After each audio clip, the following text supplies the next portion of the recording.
Yes, it is live streamed, and yes, my cat doesn't approve, but I don't care. She was just making herself. Anyways, cool. So I just say hi there in the hopes that we are. Yes, we are live. Hi, and welcome back to another installment of the virtual Kotlin user group. And we have roughly 6 people watching already. So let's see that we get this number up a bit. And I'm not alone, as always. With me today is Dmitry. How are you doing, Dmitry? Hello, I'm good, thank you. Awesome. Thank you so much for coming on. And you made quite some question marks on the JetBrains side, because my contact at JetBrains, I told her that we will do some nice things with IntelliJ and Kotlin today, and she started asking question after question after question. So let's see if she joins. And yeah, so beside this, just some things I usually do at the beginning. So it's just saying, if you like it, press this thumbs up button. If you don't like it, tell me why. If you haven't so far, subscribe to the channel. It should be somewhere down there.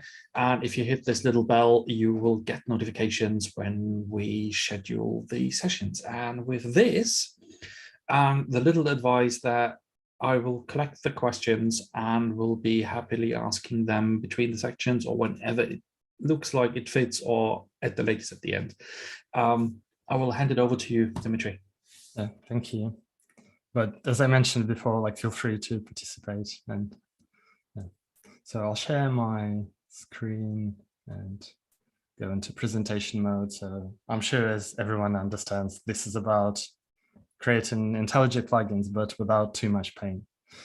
And it's basically based on the plugin I wrote quite a few years ago called LivePlugin. Maybe not the best name, but it is what it is right now. So I think it's like maybe 8 years old, but the whole idea is older. And it's open source, you can imagine. It's on GitHub. Right now it's all in Kotlin. I've written it from Java. And originally it was supporting like just Groovy. Now it has Groovy and Kotlin support. And it works in all these IDEs, like most of JetBrains products, it will work. So originally I was doing it with main focus on IntelliJ IDE, but it should work in most other things. Maybe Rider will be a bit less well supported because it's like a thinner front end, but if you use any of these IDEs, you should be able to install and run it. But the best combination would be with IntelliJ and Kotlin, because there is a Kotlin plugin. Also, as like a side note, I had this slide, and then I thought that's like an old logo. Then like this new logo doesn't look as good, I think. That's my opinion. It's like not as good as a combination. And I'm not like a designer, but personally, just this looks a bit strange now. Anyway.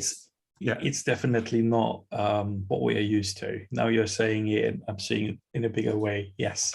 Yeah, just next to IntelliJ icons, like it used to match kind of, and now it's like, yes.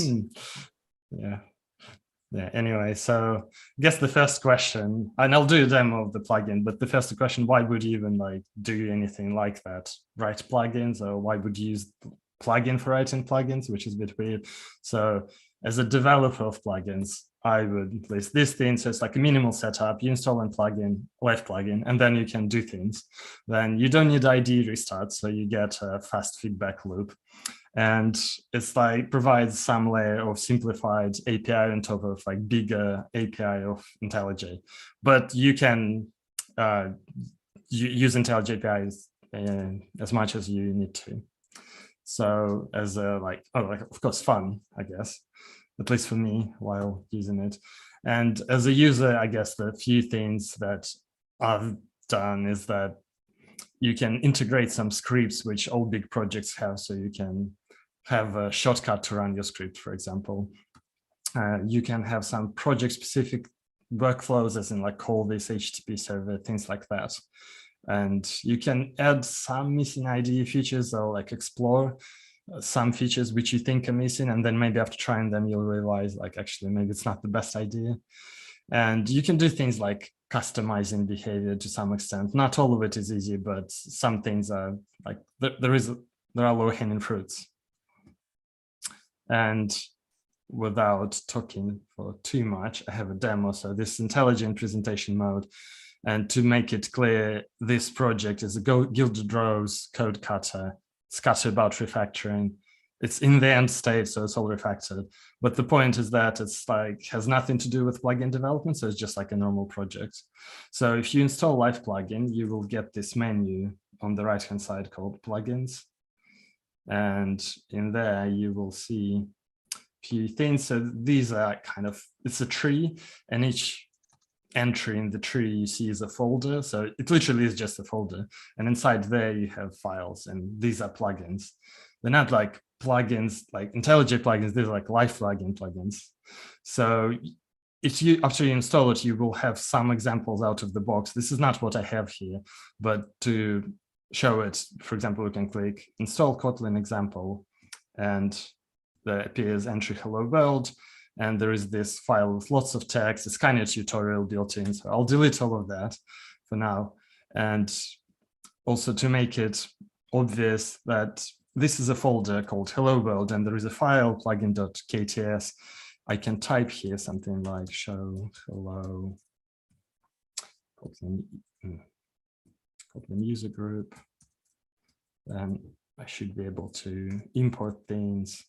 And now I can go to this panel and press this run button. There is a shortcut. So it does something and it shows a message, hello, Kotlin user group. So the reason it knew how to run it is because there is a convention that if there is a file called plugin KTS, then it will execute this script, or if there is plugin.groovy. So that's how it works. So to show that it was a real notification, we can go to event log in IntelliJ, and you can see that was logged there. So I can clear this, like run it again. It shows it there, that it's there. It's by default logged onto LivePlugin notification. So if you want, you can make it read out loud all your messages, but I won't do it right now. So to make it obvious again, so there is syntax highlighting, there is navigation. So I was able to import this thing and I get auto-completion. So if I do auto-completion, I see quite a few things. Oh, this is Kotlin, obviously.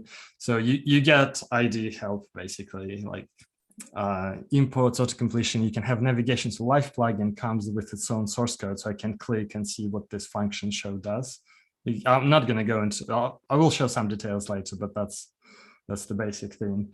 And by default, you in the scripts, like in the body of the script, you get few context variables. So one thing, for example, is plugin path. So it's a path to the file where we are. So if I run it, it shows like the full path on the hard drive where this folder is right now. Because there is navigation, I can actually click and go into the object, which represents like there are only 4 things, so it's not very complex. There are only 4 things. It's kind of all documented, so you can see what there is. So there is also startup. You might want to see is it startups, like hello, false, because it's not. And you can get access to the current project, but the most like important thing from the lifecycle point of view is plugin disposable, which is a standard, like disposables is like a standard thing in Kotlin, in IntelliJ API. And basically it's like a callback to do deconstructor. So here, if I say hello, and I'll rename it like loaded plugin, meaning that plugin was loaded, and then I can say unloaded. So if I run this now, we should see loaded. So that's that line executed.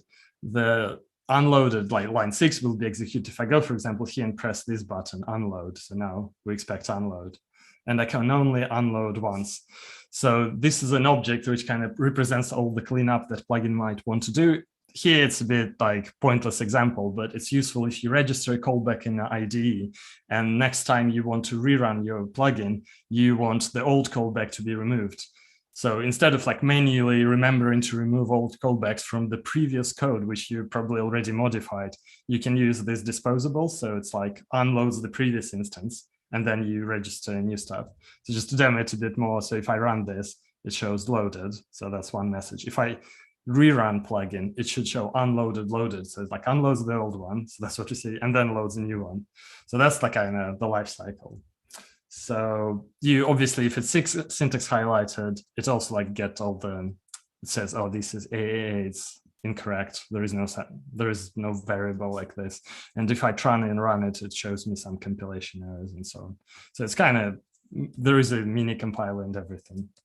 So that's it for the demo, unless you have a question. No, okay. So just show them a few more slides. So as a takeaway, you can run like the code in any project. You get syntax highlighting if you have Kotlin plugin installed. It works with Groovy as well to some extent, but yeah, if you not using IntelliJ, so yeah, you will not get all the IDE things. And there are a few like variables available in the context which can be useful, like plugin path and is IDE startup, and most importantly, plugin disposable.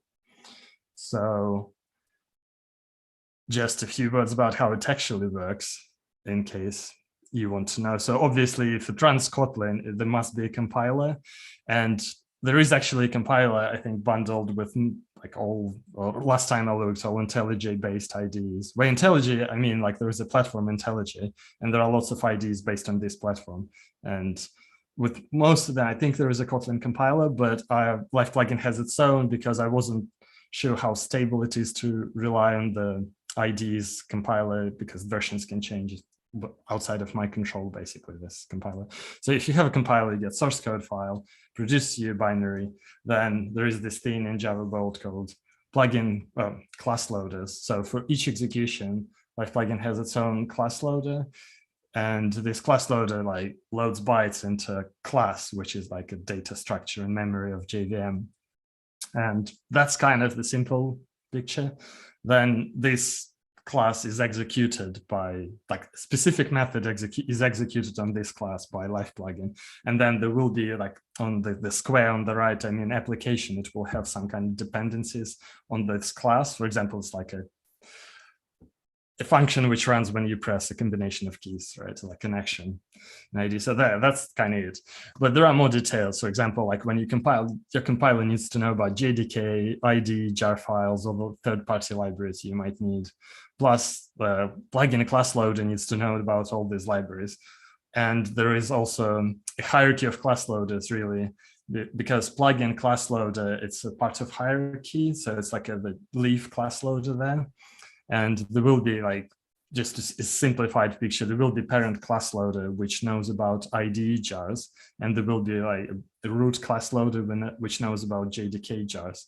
And like, if you're not familiar with this, the class loader hierarchy is like a tree. And class loaders, they don't know about classes that children know, but children know about all classes the parents know. So that's why here plugin class loader, it depends, it's like a child of parent like ID class loader, and therefore it knows about all the classes like from IntelliJ code base.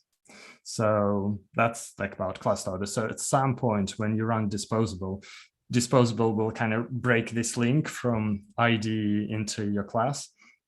So from that's like the important thing, so that there is no link anymore. And then class loader of this execution and the class, they become garbage collected. And this is how all classes are unloaded, basically. So then all of this disappears, we can delete binary, and then we can repeat the process, like recompile binary, create yet another class loader, create a class dependency from, and create a dependency from IDE. So that's like a bit more details about how it actually works and how it should unload things. But the problem is, like, if you still have some dependency from IDE on your class, you don't clean up, and you like reevaluate your code multiple times, it's easy to create a memory leak through this. So yeah, and it will just slow down your IDE to the point where you will have to restart it. That's the danger. So as an overview, so the important thing, like the whole life cycle is like dispose old disposable cleanup stuff, then compile plugin code, create a new class loader for this execution, and just run the code. It's not that complex. Show it again. So yeah, that's like the whole kind of overview of what it is, and then just have more examples, really. So the first example is kind of notifications, but in a way I was thinking it's not just notifications, it's a bit like, how do you produce any output from the plugin? So here I have some code commented out, but in general, you've seen this function show, you can say hello, it prints things. So it has few parameters. You can have, for example, a title. So this thing is a message, could be any object. You can also have a title, and you say Kotlin user group. So around this, that's the title, and so on. So show is kind of nice because it shows you notification. Like it's short to type. It's quite easy. It has a few other things, like you can select group display ID. You can have this message can have HTTP, and you can have like a bit of syntax highlighting there, like HTTP rendering. But it doesn't work, for example, if there is a very big message. So if I do show on, for example, exception, and then I try and do stack trace to stream. So that's basically going to be a big stack trace. So you see, it's kind of cuts it off. It's not easy to read, so not great. So from practical point of view, there is a thing you can do in the LivePlugin. There is a wrapper function around some functionality which goes show in console. So if I do this thing instead, it will show it in a panel. So it's just like a bigger panel where it's kind of easier to explore. You can like expand, collapse things. So that's just another way to represent things. And that's one side of it, like if you have lots of input and you kind of want to see it immediately. The other option is to, if you have lots of messages as well, notifications will be too much in ID. So for this purpose, I would probably use it in println, because there is a println. It's like, it's like as a temporary type of output. So this, it's like surprisingly std out, printing to std out will print to IntelliJ log. So that's the thing here. So it actually prints to IntelliJ log. Or you can go and like use proper IntelliJ API for login. So there is this class code. And this is now IntelliJ API. The previous things that I showed, they were kind of wrappers around they were from LivePlugin package, that's the import. Now I'm like adding actual IntelliJ class, so you can get an instance. Let's say Kotlin user group. And then I should be able to import this. Oh well. And then do info. Hello. So now we should see this thing there. So oops. Go to now. Yeah, so it printed it again, but then this time the info was that was the info logged. So it didn't come from std out. So it all works. You can use actual IntelliJ classes for logging things. That's the simplest way to produce some output. Also thinking about these things, it's kind of a way of debugging. That's what I'm suggesting, because you cannot debug this thing, because you need 2 JVMs if you want to debug, and it's like everything runs in one JVM and like reloads classes. But on the other hand, you can do this thing where you could, because everything is reflective, you could inspect, for example, the current project. Here I'm using, again, inside LivePlugin, this class is actually, it's Groovy code. So it's like an older version of lots of wrappers. So I'm using this class, and basically there is a function called inspect. So if I run this, it will show kind of suited, it's a pop-up window in IntelliJ, which I wrote. It's very minimal, it's a proof of concept. So it shows me the internal structure of the project object. So it literally is, that's like, it's kind of you kind of from debugger, it's just reflective hierarchy of all the dependencies and the project. It doesn't do much, they kind of like search, but in theory, you could change all these values, or you could maybe observe, like, you know, it's all Swing application. You could click on some button, it will show you the, like from the click, you could figure out where the button is in terms of like user interface in Swing, and then the button will have reference to something else. It will be a bit like, you know, in a browser, you can look at DOM data structure, do inspect. So you could have done, could do something like that. So it's in terms of debugging what's going on. And since like I'm mentioning some types of input, or sometimes of like user dialogues, I thought it's worth mentioning that there are also easy ways to show some dialogues. For example, you can have show yes dialogue, and it's also just part of IntelliJ API. I didn't write that. So you can say, that's a dialogue, yes or no. It's like, no, and then sad cat comes out. So yeah, I'll delete this example. And then another example is this. So you can also show a minimal input dialogue. Again, it's just coming from IntelliJ API. There is this class, I think it has lots of things called messages, has lots of things, as you can see. And you can even use an icon for this dialog. So this is Java code, to be clear. That's why I kind of cannot use named parameters. There are lots of overloaded things. So anyway, if I enter something, I just say hi. So it's user input is hi. Well, maybe I did it too quickly. So that's the dialog. And it has initial values, you can see. That's the icon which I used, which is a gift icon. And yeah, I can enter something here, A. And then this A is assigned to user input variable, which is later showed on the screen like this. So yeah, these are the inputs. And I guess that's kind of it about notifications. So it's like the message here, this is how you can print things out from plugins or from like IntelliJ. It's a bit like in a browser, you know, or like in JavaScript, you can do console.log. That's an overview of similar things, or alerts in JavaScript. So that was it. And as a takeaway, so there is a function called show. I use it like whenever I want to output anything. For bigger things, I should do show in console, or if it's just lots of output, or I don't want to clutter UI, because like, you know, if you send like 1,000 notifications, it can slow down IntelliJ significantly. So yeah, so there is logger println. You can explore some dialogues from this messages class, and then there is plugin inspect. As more I mentioned it as an idea. I guess like what I'm showing definitely needs more work, but it's an interesting idea that you could inspect all objects and modify them potentially. So that's it in this section. If you don't mind me jumping in, Yeah, of course. Is there a possibility to reuse existing functionalities from IntelliJ?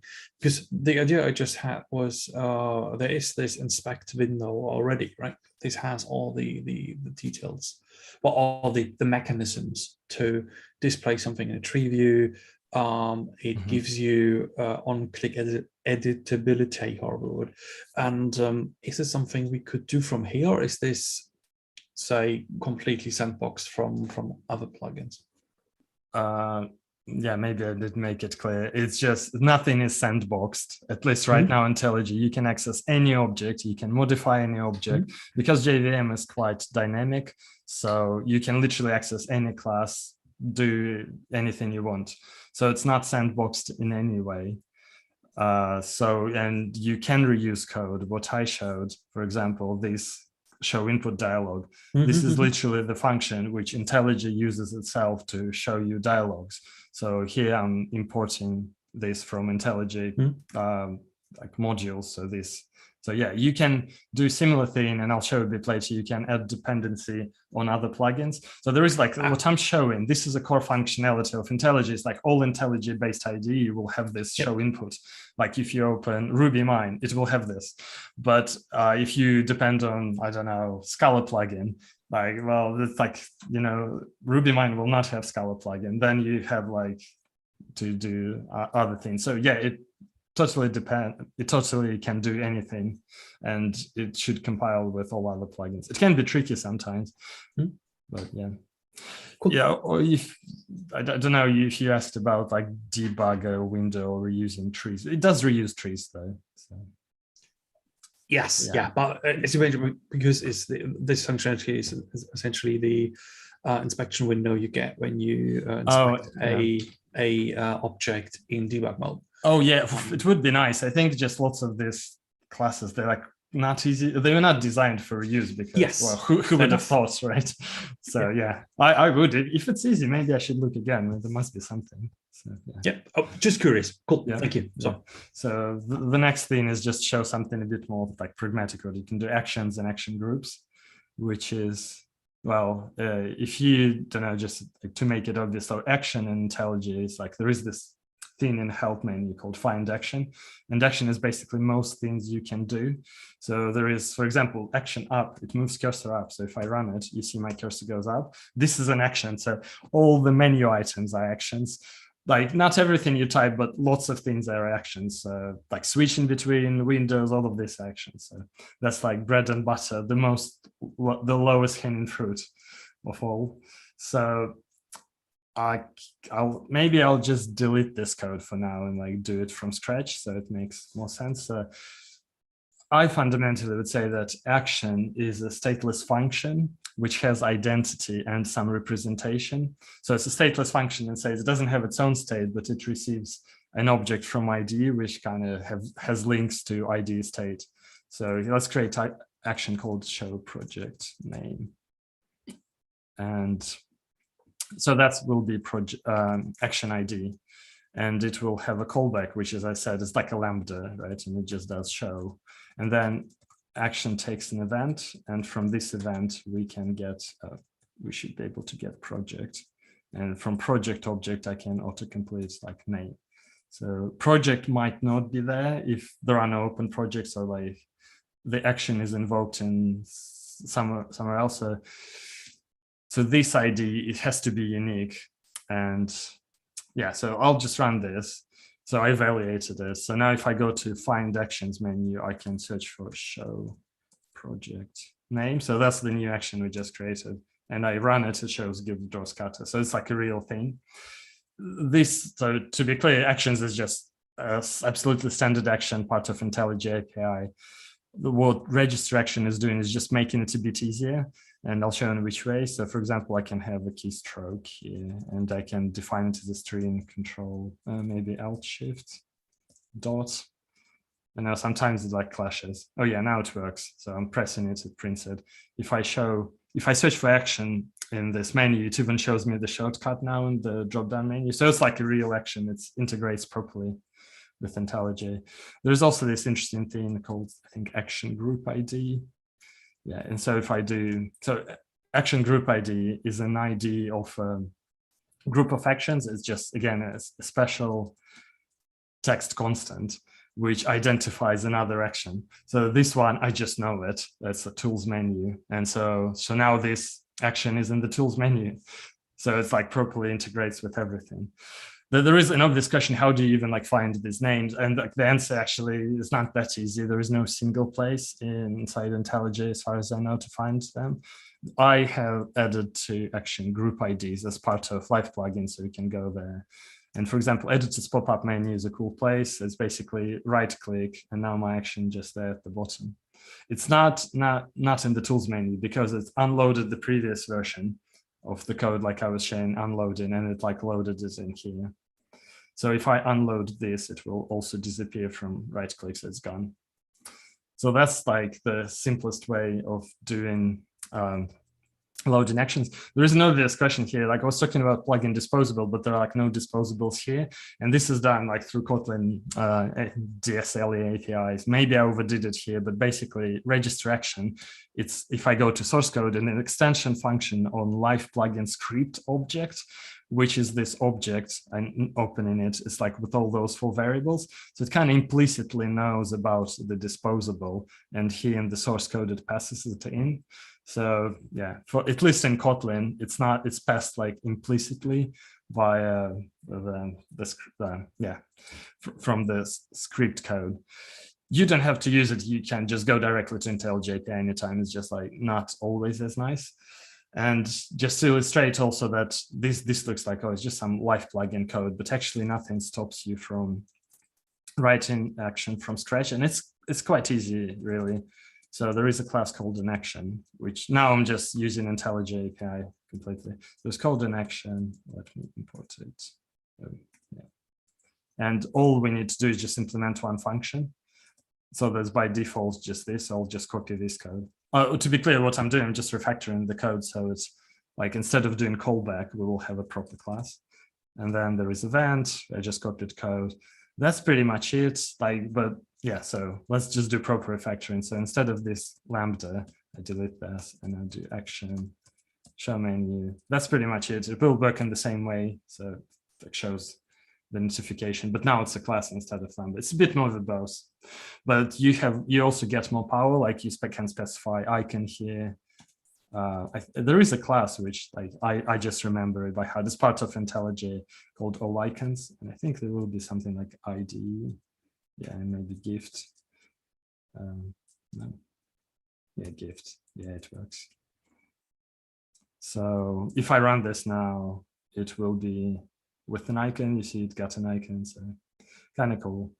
But there are other things, for example, like a bit more useful, you can have a function called update. And update, it will let you do things like disabling an action. For example, we can say is enabled false. By default, like ideally, you should figure out from the context of where action is executed if it's enabled or not. But here, just for the purpose of the demo, so it's now disabled in the menu. So these are the reasons why you would want to go and like implement your own actions directly through IntelliJ API. There's also a navigation to IntelliJ, just to be clear again, like click to it. But oh, do I have source code? No, I don't. Yeah, it would be weird. So yeah, unfortunately, there is like no source code, which is expected for IntelliJ classes. So that's basically actions. As I mentioned, you don't have to necessarily like use this code. You can go to this class called Action Manager, which is part of IntelliJ API, and it has different functions like register action, and you can do your ID, create your action. This also brings me to an interesting topic, like, oh, well, if you can register, you should be able to also find actions, and you can by ID. And then you can, for example, instead of what we're doing here, we could do something else. I'll comment this out. We could get another action and just call it. So I, again, just remember by heart, just toggle bookmark 1. And that will be gives us an action toggle bookmark, and then called action singular. And then we can say action performed. And we pass the same event that we had in our action. So it's just, we find an action by ID. I think it's correct. Toggle with 2G. Thank you, spell checker. So now if I run this action, show project name. Oh, okay. I'm not sure what's going on. It's a bit strange. But yeah, you can do it basically. I'm not sure why it's decided not to work. I could figure this out probably. Oh yeah, I know why, because this is, yeah, exactly. I was pressing shortcut, but I disabled the action. So if when action is disabled, it doesn't by default just show up in here unless you click this include disabled actions. So I didn't check this box previously. So if I invoke it now, it toggles the bookmark here. So if I run this action, so that's how you can delegate to action. If you know the exact like action class, you could even instantiate it, but I guess that's a bit better way. There is also an obvious question: how do you even know like action names? But like there is also no easy answer. Through Action Manager, you could actually like get all actions and then like search for the action with the description, which you can see in the UI, I guess. That's one way, which is a complicated way. So yeah, that's kind of the action bit. Then you can build up on this, and I'll show just code which is kind of ready there by using action groups. So it's like if action is like a one function which you can name, give it an icon, make sure it's enabled, disabled, this kind of thing, then you can think of action group as like a box full of actions. And this is what menus are, like in any menu you see like a sub menu. So this appearance would be an action group somewhere. Maybe it's defined in XML, but it's still an action group at runtime. So there is literally a class called action group, and that's how action groups are created. And it's an abstract class, so we need subclasses. So here I will be using, so what's going on here? There is a collapse and expand slowly. So here is an action called show action group. So if I run all of this, I will see keystroke. Hopefully it still works. Oh, it's invoking the old action. So let me unload this. And now this should just work. So it invokes. So I just pressed Alt Shift dot, so this shows that there's some actions. So it shows a pop-up with few things in there. And this is showing an action group, which is called some actions. The name, the thing here is, which is going on is that this pop-up action is actually a function which creates default action group, makes it a pop-up. So it literally just returns this thing, returns an action group instance, and then this action is creating a pop-up and shows it in the current window, basically. It has few things. So one thing which I found useful is that you can have like a bookmarks, like pop up with books. I click on this, IntelliJ opens URL in the browser. So you can have bookmarks if you want to. You can also open it within IDE. So the other thing which is a bit more useful, like running scripts. So here you've got quite a few things going on. One thing which I didn't mention is that the code which is executed by actions, like action performed function, it all runs on user thread, event dispatch thread. So if you do something long running, like I don't know, some calculation or download website, right? Download a file from website, then it will block user interface, which you don't want to do. So for that reason, there is this run background task function in the Live plugin, which kind of wraps more APIs from IntelliJ. I can click on it, it's just, you can see there's like lots of stuff. So you can do it yourself, right? And I mean, you can write your own or just use the API directly. That's what I mean. So this is task with this kind of name. Then the task itself is a Lambda, which will run some shell script. And shell script, it executes this kind of multi-line string, which in the first place, it goes and writes hello sh file in the current plugin directory. So it's like gets this plugin path variable, which is in the context of Live plugin, runs hello sh, which is just there. And hello sh, it doesn't do much. It's like a bash thing, does LSL, then echo hello, kind of boring. And then it sleeps for 5 seconds. Then it returns the result object, and then std out will be displayed. So I can run this thing, like run a script. So you can see it's running there in the background. So it doesn't freeze UI. That's the whole point of the demo. And then it shows like in 5 seconds what it printed. But you see it like actually executed the script. So there is hello. Looks legitimate to me. And as yet another thing that you can do is that you can use libraries which are not part of IntelliJ at all. So in this plugin, there is a libs folder with 2 jar files. And at the top, there is this add to class path instruction for Live plugin. This is Live plugin specific thing, but it knows like, oh, add all the files in this libs folder here. So I made an HTTP here. So there is a client, does get request, duck and go, and then prints the whole output. So if I run this, you will like, it does this request. And you can see it renders duck and go page, like tries its best to render HTML, which is kind of cool. There is also here's a separator, which is also in action, but it creates this line here, you see. And finally, the last thing here is that it's an action which opens the current file, basically. So in the project, there's like function called an editor. It basically goes to plugin path, which is this folder here, action groups, and then it goes to plugin KTS. The idea here I had is that like if I close all of this and I'm somewhere in the project, like here, and I've invoked this menu. I was like, oh, I want to edit the menu. Maybe I should have some XML which configures my menu. Like, actually, maybe I could just change source code of the menu. And like, you know, it's like the Lisp idea of like code and data is the same thing. So instead of having a separate file of your menu, like separate config for your menu, you just like change the code, run this thing, and it will be fine. In this context, like of menus, there is an option in Live plugin to run all plugins and IDE startup. So like whatever scripts you wrote here, you can just run them every time you start IDE. Or you can have, there is another option, which is right now enabled, run project specific plugins. There is like a special folder called Live plugins. So you can add things there, they will run. They will only run if you trust the project. So it's like, I am reusing the functionality. Like, you know, you open a brand new project now and it says, do you trust this? With Gradle, like yes or no. So if you don't trust it, it won't run. So it's a safe thing. So that's like an overview of Popup Actions. I think just to be clear, maybe I'll do a bit refactoring. So this is like, to be clear, this is an action group, and it can, this is an action group which can be moved. For example, it's like this big variable. Oh, it's not collapsing, expanding the way I expected, but actually all of this code, we could take it outside, I think. I'm not too sure, I haven't tried it before, so let's see if it works.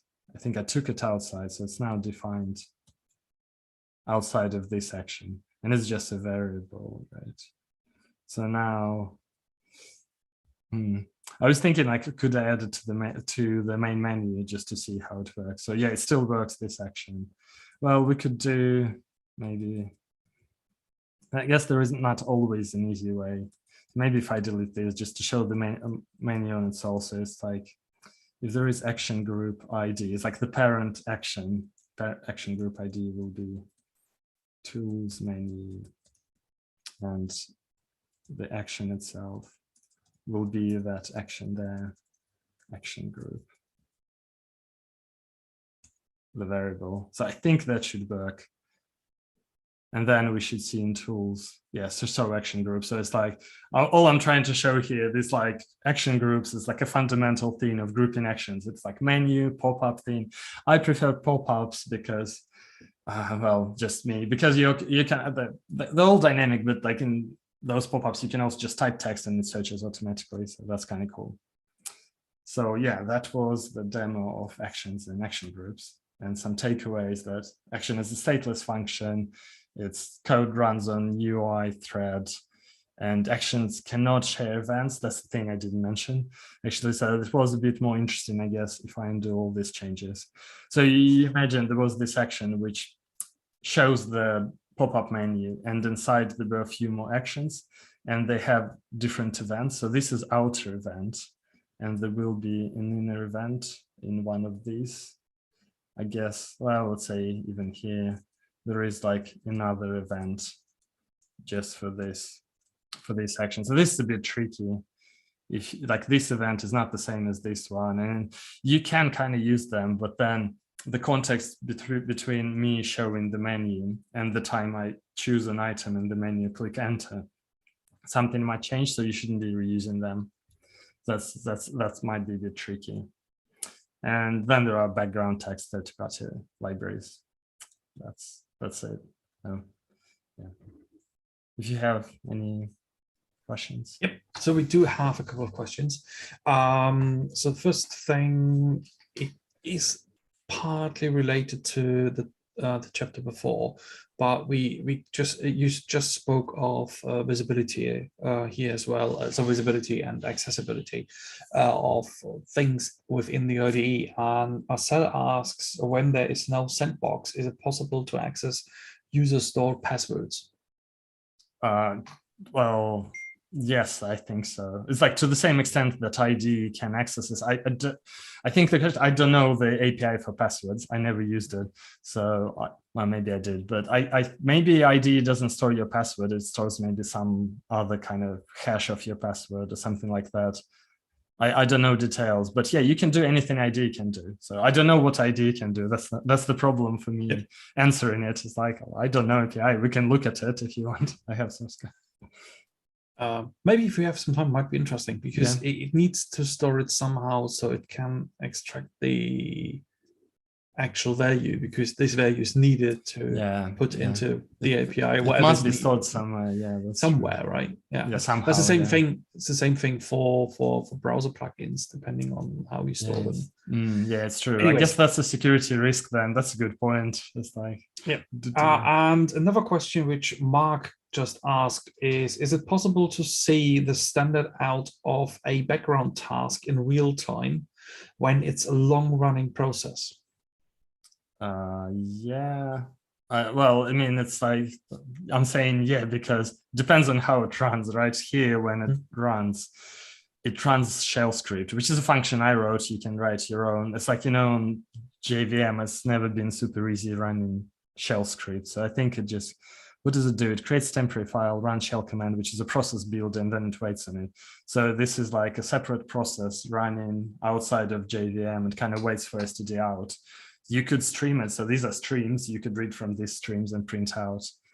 I guess that's the thing. So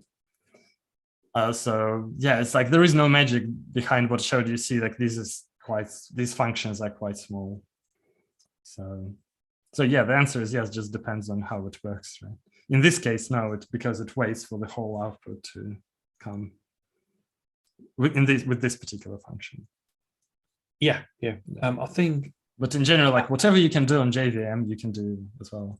Yeah. I'm more, and I'm guessing now. Sorry, Mark, if I guess towards the wrong direction, and please correct me if I'm wrong.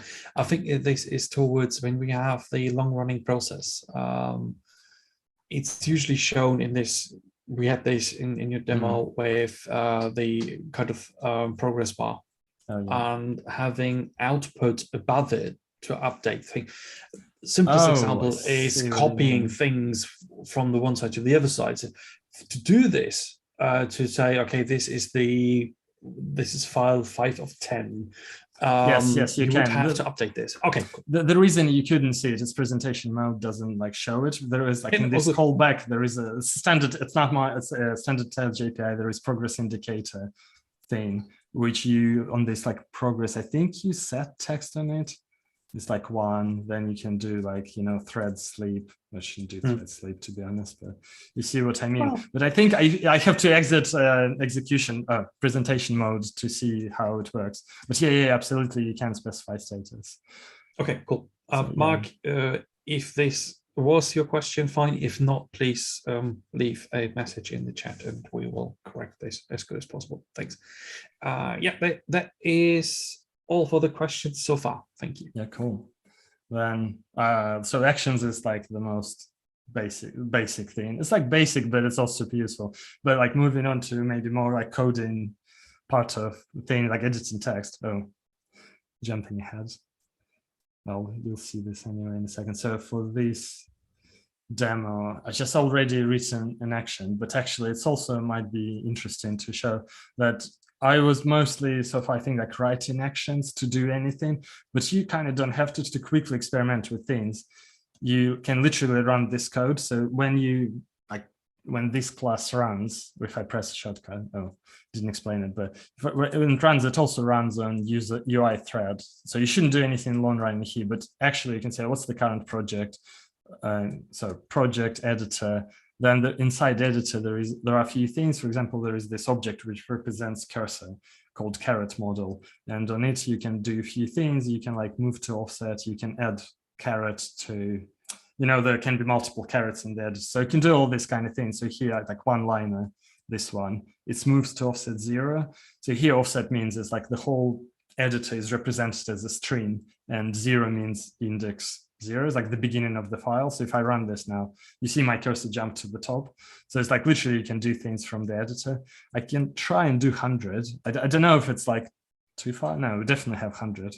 So if I do this, it jumps to line 3. There are other functions like you can just explore yourself. So actually this one is not like, I mean, caret model is quite easy to understand and explore API. So I like it. So you can see what's there. You can also, I think, like move to not offsets, but like in visual positions, or convert like line and column to actual offset in the file. Or the other example, there is like an object, just to give an example, like selection model. It's also in the editor, and you can say, I want to select things. And well, you can get selection, select text, select things. So here is like selection from 0 to 100. Well, let's try 500 to be brave. And so it selects things in the editor straight away without any action. So you can just experiment with things like that. Obviously, if you do something destructive, so you can just lose your source code, you know, or we'll have to restart IDE. So there is always a danger of that, but also faster feedback loop, like, you know, doing things quickly is always nice. So for the actions themselves, for the demo of the editor itself, I suggested I'll explain this action which uses random case on birds. So let me run it and I'll show it first. So for example, if I go to this word and I press Alt Shift dot, it does this thing. It's like randomly uppercase the current word. Not the most useful thing, but you know, there are like this function Command Shift U, which upper lowercase. So I thought, why not do random? So yeah, it will be random. And to do it step by step, maybe the first thing, if I cut these things out, the first thing would be just to figure out if we have so there's an action, it takes an event, which is of type, an action event, which is just standard IntelliJ type for a context of the action. And we might not have a document here, and we might not have an editor. That's the problem. So if you say editor and document are not null, we can show something like, is there a thing? Tada. Let me see. Oh no, okay. Okay, that will do. or else I say, yeah, no editor. Can run this. So if I press it here, we have tada. But if I go to like a project, so the focus now in the project view. So if I run the action, says no editor because where the action is invoked inside of the project view, so it doesn't know what the current editor is. You can kind of figure out what is open, but it's not always obvious. You can have multiple tabs, which one they can be split. So like, if you have split screens, like how do you know what's current? Anyway, so that's like the first step to just check that these things are there. So I'll undo it a bit. So instead of using editor, I'll just go ahead and just go caret model offset. And it's going to be like a nullable int. So if we're checking if these are not null, so the next step would be to figure out what the current word is. And I think we can do it like the easy thing to do it like that. Maybe I'll just comment this out. You will see it anyway. So like in Kotlin, it's quite simple. And well, I used like very custom code, right? So it's like document. There is document object, which is also part of like the event. And document represents, well, the current editor, like text model thing. So you can get text, which is basically the whole text you can see on the screen as a string. Then if we want to get the characters after the cursor, we can like drop everything before the current cursor. That's why it's like drop offset. And then we take while it's a letter or digit. So we're kind of moving from the cursor right until we find something which is not a letter or digit. And then we stop. And for the text before, we get all the text, we basically take all the text up to the cursor and then do take last while. So kind of moving back, and also moving back the same if it's letter or digit. So if I show this, it will be text before plus text after. Let me run this. And this is literally how I like wrote this action. So now it works, and well, obviously it works because I tried it before, but it didn't work the first time I wrote this code, I promise. And there are always like some tricky things. If you go to the beginning of the file, will it work? If you go to the end, now it shows empty message. So that's not well. If you do it like on here, well, so yeah, it seems like to show the right text. Then the whole thing is to random case it, and like in Kotlin, you can also just like concatenation the whole text and then map through each character and just randomly uppercase char or lowercase char, and then join back into the string. If I run this, it should show text. This should work. I'm pretty sure it's fine. So, oh, it's running the wrong thing. Oh yeah, it's doing the right thing. Yeah, it's all randomly uppercase. And then like the actual thing, which you can see below, is not what I will do. But if you might wonder why not do this? Why there is some command? It's like, so the reason if I try this and if I run it, then I'll run it again.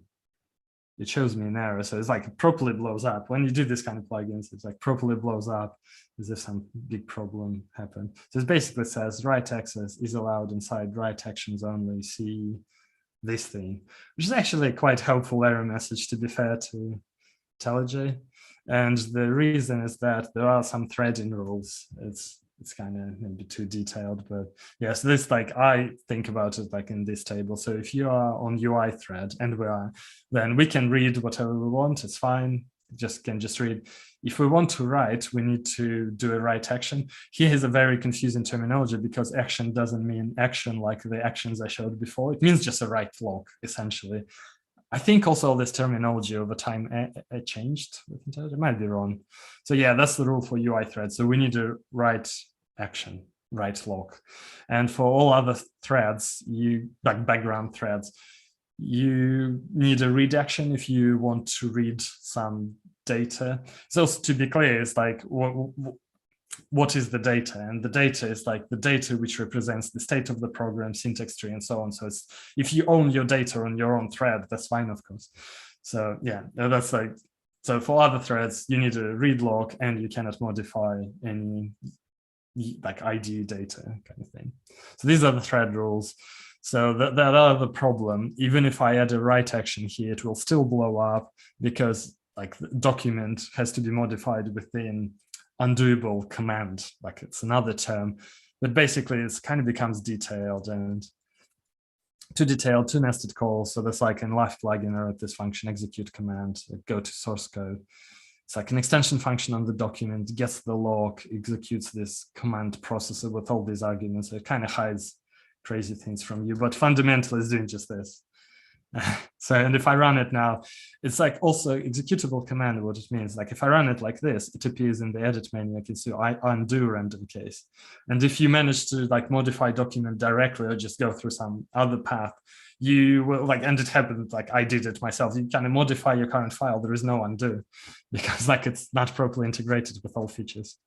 So yeah, that's the thing. So like random case, that's how you can do it. I'll undo it and go back to the slides.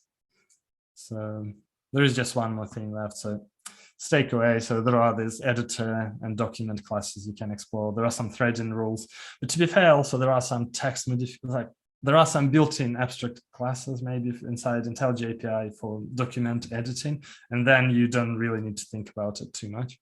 They just modify document, and so there are also like undoable commands. So the last thing I was going to show, intentions and inspections, which is another interesting thing. So I don't know if you know the difference between intention and inspection. Do you know? Okay, no. then you, let's assume no.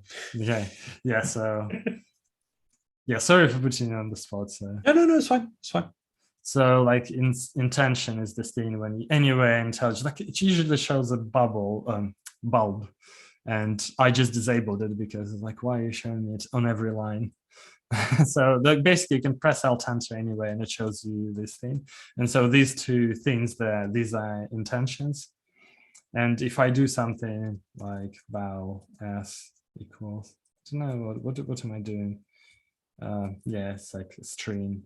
And then I do exclamation marks in Kotlin. These are unnecessary exclamation marks. So this is inspection. Oh, also variable s is never used. That's an inspection. Unnecessary thing is an inspection. So I can Alt Enter and remove this assertion. So these are like two kind of similar things. So you can write those things as well. They're kind of a bit more maybe involved. So like showing to begin with, there is this dependency on Kotlin plugin. It's like that's how LivePlugin can depend on other plugins. You kind of need to know ID of the other plugin there.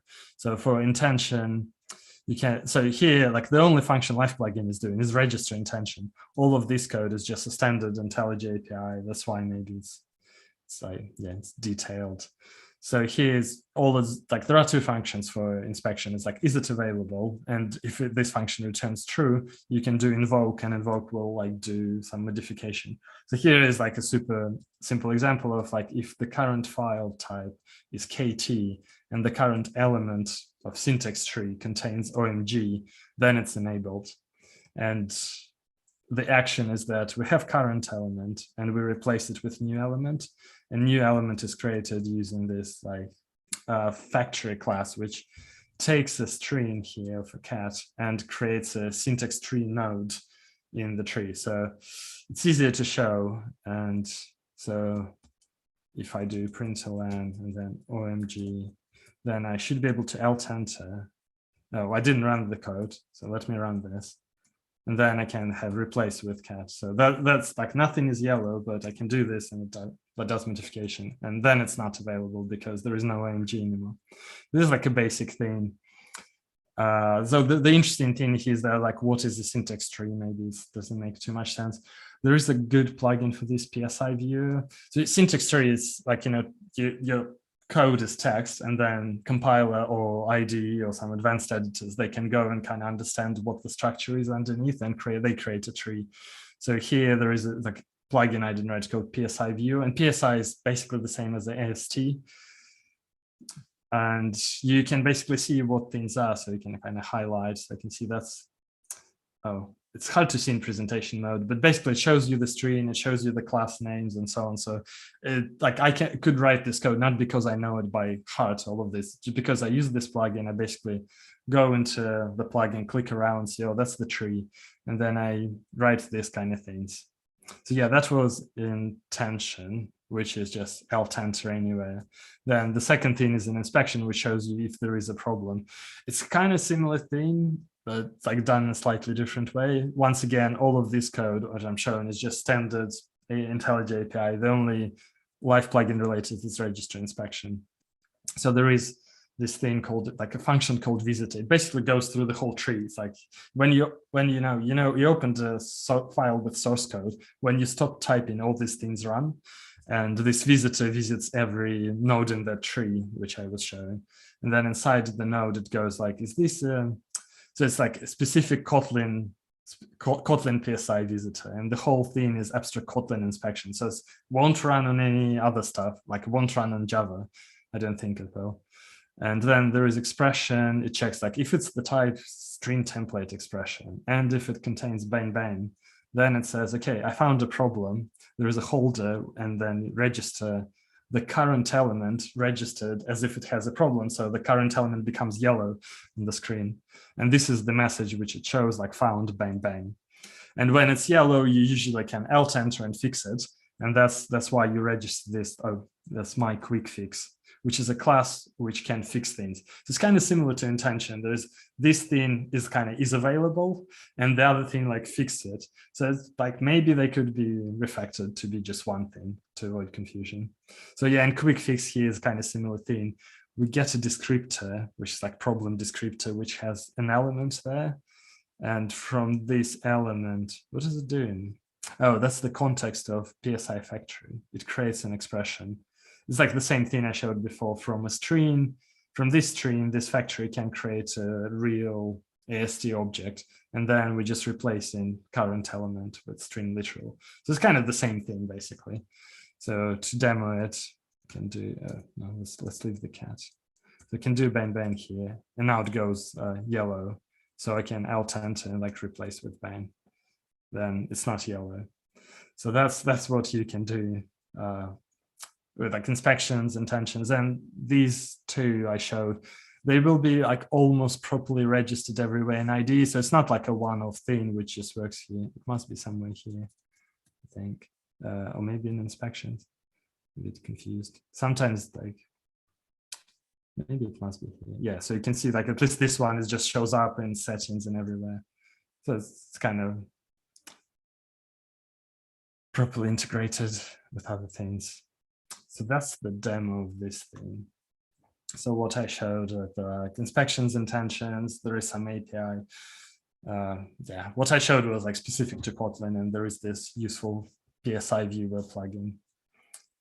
And yeah, this thing, it's, I guess you need to kind of probably, there is a question like, how would you know which functions to call, right? So how did I type all this code? And it's like the answer is like, oh, actually, I just like checked out IntelliJ source code. I looked at some other inspections and intentions, which are already there. I saw what they're doing, and then I wrote this code. So to be fair, you need more than just LivePlugin to do things like that, because it's kind of a bit more sophisticated, right? And there is always like the whole domain is not the simplest. I guess it can change also how the IDE represents syntax tree, or like how language plugins represent them. So yeah, that's the end of the demos. So some thoughts, if I can. So I like the question actually while preparing for this, like if it's all so cool, why not everyone using it? And like, why is it not widespread? Because like this was available on JVM like forever. You know, this is not a new thing. There were like many other plugins. One thing I forgot to mention, IntelliJ has IDE scripting thing. It just doesn't work for me. Like it literally doesn't. But yeah, anyway, so this thing has been around forever, like why not? So I think like maybe there is a chicken and egg problem here, as in like everyone, at least everyone I talked to, there's like, oh, writing plugins, like why would you do it to yourself? I mean, it's like really hard, and people just like, I'm not looking in that direction, I'll do my job, kind of. Like I write bash scripts, people hate to write bash scripts and stuff, but not to plugins. And it's like that's perception, maybe like means there is not much demand, and so IDE developers be like, well, why would we write something that nobody wants, right? And so they don't make the experience better, and nobody wants it because it's genuinely hard, and there are low-hanging fruit, and there are some things which are harder. So maybe there is this whole chicken egg problem, like yeah, positive feedback loop. So yeah, there are some difficult problems which I didn't mention, like reloading plugin state between runs is quite hard because it's always different class loader, so the classes are not compatible. So then it's like, oh, you cannot just copy data easily. Maybe you need serialize, deserialize. So it's not easy, basically. Then not all IntelliJ APIs like that reusable. I think last time I looked, for example, at refactorings, it was like hard to just modify into like the source code syntax tree without like some UI popping up somewhere. So it was a bit strange, but to be fair, like it wasn't designed for this. So yeah, and there is a fundamental problem. Like if you have a massive API, like 10 years of development, how do you even make it as discoverable? Not 10, 20. So yeah, it's just generally hard problem. So on the other hand, I think Kotlin has massive advantage compared to other languages, because like if you think, for example, like JavaScript, I don't know, like C++, there is no single editor, right? So if somebody writes a library, then they even if they want to provide good experience specific to this library to all the users, they cannot. Like there are infinite amount of editors in the world. But for Kotlin, at least right now, it's like pretty good because there is like one main editor. So if you write in a Kotlin library, you can write a plugin, and like the bets are that all users of the library will be using IntelliJ or Android Studio, which is the same kind of underlying platform. So maybe if it's a cultural norm, you write a library, you provide good support, and it's like part of your library development thing. And then like we can benefit from it in Kotlin. In some way, like I always had this feeling that like, you know, in any browser, modern browser, just press a button and you can type code, and you can JavaScript, right? And at least in theory, you could like execute any code to automate your workflow. To be fair, it's like, it's not that easy to do. And maybe in a way it's kind of fine because most browser users, they don't even know that developer tools are there. But for all IDEs, like why not have this feature, right? Or like even like text editor as IDE, why is it not a standard thing that I can just run some code and whoever wrote the editor, they made certain things easy for me? Because lots of like IDE and like programmers, they're power users normally. So why not make it easier? So yeah, basically LivePlugin, that's the link. And this is the end. I'm happy to answer questions and things like that.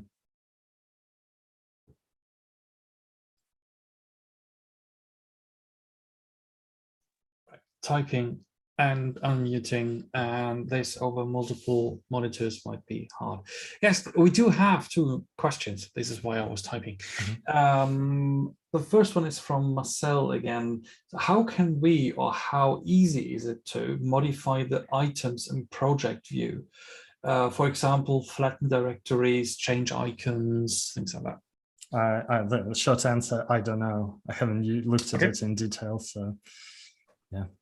I don't think it will be super easy.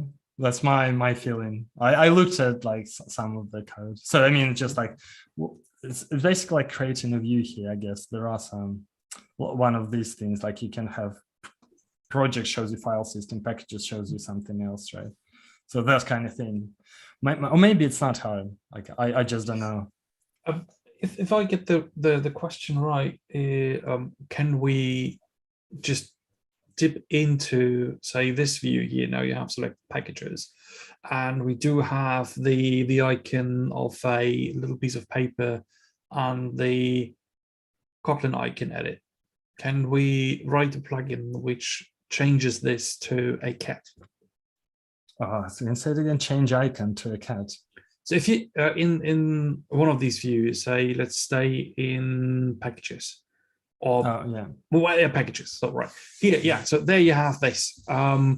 Is it possible to modify this and go in there and say, okay, yeah, absolutely. Yeah, I mean, it's like I'm saying, you definitely can create views. Like you see all changed files. These are all views. It's totally possible. It's just the question how hard it is, right? It's like, can I do it in like 50 lines, or is it going to be 500? I don't know. It's like, I just don't know. Like changing icons, of course, it's just like a swing program ultimately, right? You go to like whatever the tree view model and you just replace icon, then you have to refresh it. It can be quite tricky, like, you know, like with all big complicated programs. You can change the icon, but then you need to re-render it. So yeah, some things they're easier to do because they're already designed for this reloadability, like what I showed with action. It's pretty cool. I didn't need to do much work. It's all there. Okay. And the other question came from Kai. Could you give us an outline on how to create our own tool window, like the LivePlugin tool window, and integrate it into the IDE? I think it's the same. Yeah, well, there is, maybe I'll add it to Hello World. So there is a function inside LivePlugin. If you're using it, there is like register tool window, ID tool window. You give it an ID, then anchor right by default, and then you need to give it J component, like J panel. I'll try that. I think that should just work. And that's from Sween. That's the simplest way. Oh, is it not happy? Oh, it's a function which creates a component because it's an ID thing. Yeah. So this should work. And then it should appear there. Yeah, there is full. So that's a panel. So yeah, you can do it like this. You see, LivePlugin makes this thing a bit easier. And then you can write any Swing code. There are some nice UI elements in IntelliJ, and there is some DSL even in Kotlin now. I think like the code base in IntelliJ itself is like slowly moving to add more and more Kotlin. So it can only get better, I think, from now on. So that's why like Kotlin actually, like maybe it's the future of the whole IntelliJ platform overall, like when like the most Java goes away, who knows? So yeah, you can do it like this, but then you can always just also like LivePlugin. I'm not saying like you have to use it at all. You can just look how I did it and like, you know, do it yourself. So you see, to register it in all ID frames, because you have multiple projects, you kind of have to remember about all the projects. I think there is a better way now. There is a new API, I think Tool Window Factory somewhere. The problem is that not all APIs inside IntelliJ, they are really designed for this reloadability. So maybe some of the things LivePlugin is doing is a bit weird. So what I'm doing here, basically registering project listener. Whenever project is opened, it registers tool window in that project. You can also go and create like this tool window specific to the project. So that's an example, I think. Yeah, something like that will also work. Oh yeah, then it does like that without a callback. Yeah, something like that. So you get the idea. You totally can do it. Yeah. Okay. A question I actually got. There are the other questions, but folks, if you have any questions, still possible, pop them into the chat window. Is there a functionality where I can say, okay, cool, I essentially carved out a plugin, and now I want to have this as a standalone plugin? Can I say export what I did here for LivePlugin into something which is its plugin itself?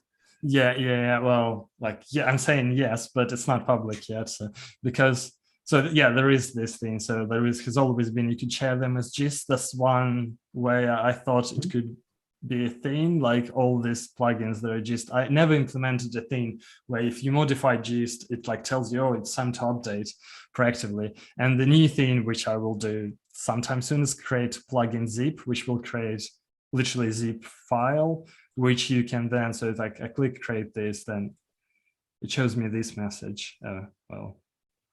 Shows me this message, package plugin into hello world zip, and you can just upload it to marketplace and as a normal plugin, you know. And that's zip. It's basically, if you want a real plugin, you have to have plugin XML. You cannot get away without some XML. That's what I was trying to avoid with LivePlugin as well. It's like, make it code-centric plugin development, where just type some Kotlin, that's all you need, or some code.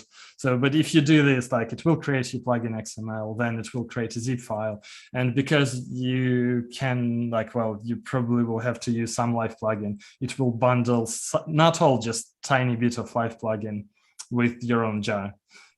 So it's upcoming feature, but yeah, you could do it totally.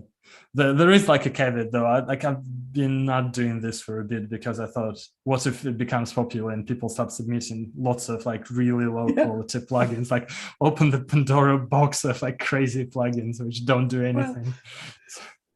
Yeah, let's see and deal with it when it is time. But yeah, cool, good stuff. Kai had another question, and he said, cool, thank you. Is there documentation by JetBrains on how to create plugins? I think this goes mainly towards the API discovery bit. Yeah, there is documentation. You just type, I don't know, IntelliJ Plugin development.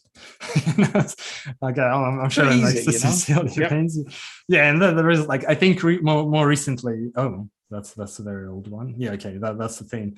There is like lots of stuff that I showed. You can go to like base platform fundamentals. That's like disposers, threading model, all this stuff is kind of there. That's what I showed. It will be just more a bit like, you know, oh, you need to create a project. Now you need to set up many things. And then like, here is like, hello world, you need to create some XML. And then it starts up another instance of ID, and now you need to wait for a minute. So yeah, definitely try it. Yeah, so in terms of discoverability, not everything is documented. I still think for lots of things, your best bet is just like download IntelliJ source code, open it in IntelliJ, and just like search for a feature which you know, like there are some features which you use, and just search for a feature which you know as a user and see how is that implemented, and that will give you lots of clues. So I would still just check out source code. You can kind of navigate it. There is AppSource project by JetBrains. So you can like navigate IntelliJ source code inside AppSource, or maybe you can navigate a bit on GitHub. I'm not sure, like they have some Java navigation, do they? So yeah, but I would just check out the source code. I think that's the thing. There is some documentation, and there are more examples since I'm showing tabs. So like if you go to GitHub LivePlugin, there is like this whole session getting started, blah, blah, blah. And there are like tons of examples I wrote over some time. So you can look at this, just promoting my own things. Yeah. Fair enough. You've put enough time in it already. So, yeah. And yeah, cool. Looks like Marcel and Kai are happy. I'm too. Thank you so much. Well, thank you for having me. And keep it up. Yeah, I think there's, unless you have something to add. No. Awesome. Then I wish you all a really great evening. And I will rewatch this and try to code along. Definitely. And yeah, so let's see if we have a meetup December. I'm not quite sure yet, but we will be back in January at the latest. So yeah, have fun. And if you feel like you need some nice JVME and a lot of Kotlin content code need in the beginning of December, check out javaadvent.com. And yeah, with this, have a nice evening and see you the next time.